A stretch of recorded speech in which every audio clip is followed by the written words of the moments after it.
Il Veneto si conferma una delle regioni più avanzate in Italia sul fronte dell'impresa responsabile. Con oltre 500 società benefit, la regione si colloca infatti tra i primi tre a livello nazionale.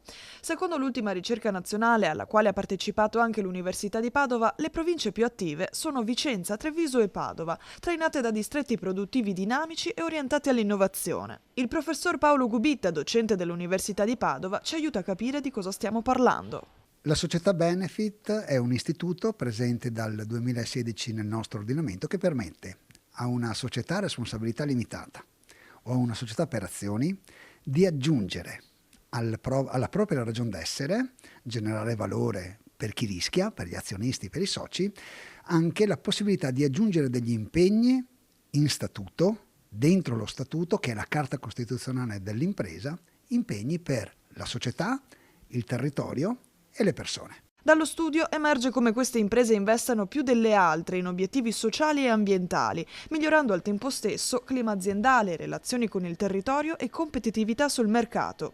Il Veneto oggi, con oltre 600 società benefit, è al terzo posto appunto in Italia, dopo la Lombardia, dopo il Lazio e prima dell'Emilia-Romagna.